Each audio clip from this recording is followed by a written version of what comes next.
سیدھا کھڑا ہونا ہے، ٹھیک ہے؟ اسی طرح بچیاں بھی اپنے سر کو سیدھا کر لیں. بچوں کے ہم 2 فرض پڑھتے ہیں، ٹھیک ہے؟ پڑھیں، میں نیت رکھتا ہوں اس نماز کی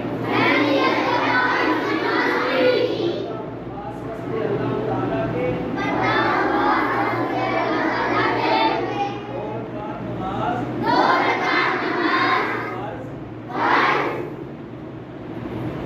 اللہ تعالیٰ کے نماز فجر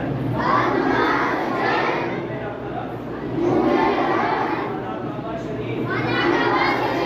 دیکھیں آپ سیدھا دیکھیں، یہ کعبہ شریف ہے تو سیدھا دیکھیں سارے اس کا.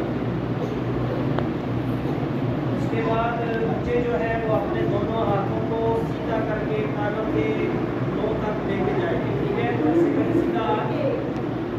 یہ بچوں کے لیے ہے. بچیاں کہاں تک ہاتھ اٹھائیں گی؟ اپنے کندھوں کے برابر تک، ٹھیک ہے؟ اللہ اکبر. ہاتھ باندھ دیں.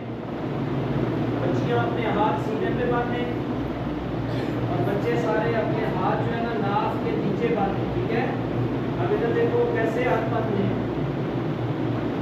یہ آپ کا بایاں ہاتھ ہے، آپ اپنے دائیں ہاتھ کی اس ہتھیلی کو بائیں ہاتھ کی پشت پر رکھیں گے اور بات سنیں، یہ چھوٹی انگلی اور انگوٹھے کے ساتھ ہلکا بنائیں گے. ہلکا کہتے ہیں دائرے کو، یہ ہلکا. اور 3 انگلیاں آپ سامنے اپنی اس کلائی کے اوپر رکھیں. ہاتھ باندھ دیں. آپ کی نظر کہاں پہ ہونی چاہیے؟ سجدے والی جگہ پہ. شاباش، سجدے والی جگہ پہ نظر رکھیں.